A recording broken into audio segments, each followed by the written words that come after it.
Hello बच्चों, चलिए प्रश्न को पढ़ते हैं और समझते हैं। के बराबर दिया हुआ है हमें, लिमिट एक्स का मान अनंत की ओर अग्रसर है और समेसन में के बराबर 1 से 1000 तक है और कोष्टक में लिखा है एक्स प्लस के की घातांक एम। और यहाँ पर एक्स की घात बटे में है उसके एक्स की घात एम प्लस 10 की घात बच्चों है 1000। और ये सब हमें लिमिट एक्स का मान अनंत की ओर अग्रसर के लिए दिया गया है और हमसे पूछा गया है का मान है।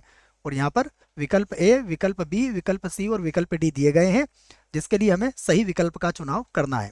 प्रश्न को हल करने से पहले हम प्रश्न के लिए मुख्य अवधारणा लिख लेते हैं। तो प्रश्न के लिए मुख्य अवधारणा, मुख्य अवधारणा में हम केवल इतनी बात समझेंगे कि यदि हमें सीमा जो है, देखो एक्स का मान किसकी ओर है, एन अनंत की ओर अग्रसर है। अगर ऐसी स्थिति बनती है तो ऐसी स्थिति पर एक्स वाले पद, एक्स वाले पदों को हमें क्या करना है, हर में लाना है, हर में लाना है। तो हम जो भी एक्स वाले पद होंगे उनको हम हर में लेके आएंगे, जिससे कि फिर जब भी हम एक्स का मान अनंत की ओर रखेंगे तो फिर वो जीरो के बराबर हो जाएगा। तो इस बात को आधार बना के हम इस प्रश्न को हल करने वाले हैं। अब हम प्रश्न को लिख लेते हैं। तो प्रश्न जो है वो कुछ इस प्रकार दिया गया है। के बराबर, यहाँ पर है हमारे पास लिमिट जिसमें एक्स का मान अनंत की ओर अग्रसर है और यहाँ पर समेसन के रूप में दिया गया है। देखो इसको मैं लिख देता हूँ। यहाँ पर है के बराबर 1 से लगा के 1000 तक और x प्लस के की घातांक कितनी है, m। और बटे में जो लिखा है उसे भी लिख लेते हैं। यहाँ है x की घातांक m और प्लस ये हो जाएगा 10 की घातांक 1000, जैसा कि आप देख रहे हो। यहाँ पर क्या करेंगे अब हम x की घात m को बच्चों, या यूँ कह सकते हैं कि x की घात m का हम इस में भाग लगा देंगे। इसको मैं दो तरीके से आपको समझा देता हूँ, दोनों ही तरीके से आपके समझ में आ जाएगा। देखो ये बराबर लिखा मैंने लिमिट x का मान अनंत की ओर अग्रसर। यहाँ से मैं क्या करूंगा, या तो x की घात m को कॉमन ले लूँ या फिर सीधे सीधे अंश और हर में x की घात m का भाग लगा दूँ ना, कोई भी तरीका आप अपना सकते हो। तो मैं यहाँ पर क्या करता हूँ, इसको इस प्रकार लिख लेता हूँ। देखो फिर से, समेसन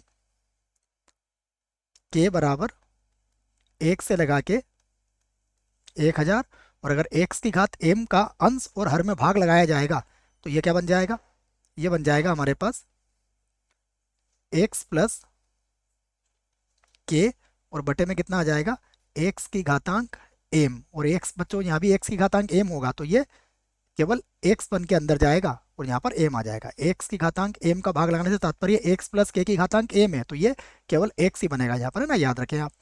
और बटे में देखिए क्या हो जाएगा, बटे में यहाँ पर तो आ जाएगा 1 और प्लस ये हो जाएगा 10 की घातांक 1000 और बटे में आ जाएगा x की घातांक m। अब जैसा कि हम देख रहे हैं कि अब आप x का मान अनंत यहाँ पर रख सकते हो, क्योंकि या फिर उसको एक स्टेप के बाद और लिख लेंगे बच्चों। पहले मैं इसको, इसकी भिन्न तोड़ देता हूँ। तो फिर से यहाँ से लिख लेते हैं बराबर लिमिट x का मान अनंत की ओर अग्रसर है। अब फिर से हमें समेसन में दिया हुआ है k बराबर 1 से लगा के किसका मान है, k का मान ही है ना बच्चों, हाँ k का मान 1 से लगा के कितना है, 1000 है। और इसको अब मैं लिख लूंगा 1 प्लस k बटा 1 प्लस k बटा x की घातांक कितना हो जाएगा, ये x की घातांक हो जाएगा, x हो जाएगा बच्चों, ठीक है ना, ये हो गया x।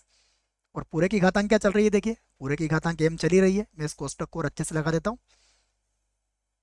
और बटे में क्या हो जाएगा, बटे में देखिए ये था 1 प्लस 10 की घातांक 1000 और बटे में कितना आ गया है, x की घातांक m आ गया है ये, ठीक है। अब यहाँ से इस कोष्टक को हटाते हैं और फिर हम सीमा यहाँ पर लगा सकते हैं। अब आप x का मान क्या रखेंगे, यहाँ पर अनंत रख लेंगे।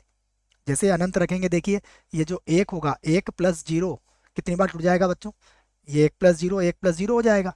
इसको मैं ऐसे जमा लेता हूँ, देखिए ये हो जाएगा समेसन के बराबर 1 से लगा के 1000 और यहाँ आ जाएगा 1 प्लस 0 की घातांक m, ठीक है।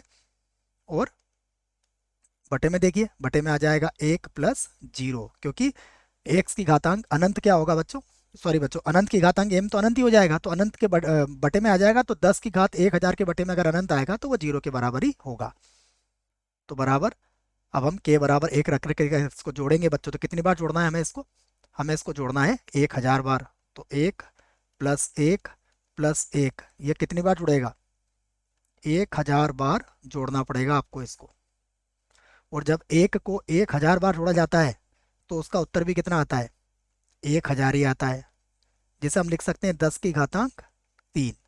देखते हैं विकल्प कौन सा सही है। तो विकल्प ए तो गलत है, विकल्प बी में लिखा है 10 की घातांक 3, अर्थात विकल्प बी जो है इस प्रश्न के लिए सही विकल्प होगा। बच्चों आशा करता हूँ आपको इस प्रश्न का उत्तर समझ में आया होगा। धन्यवाद।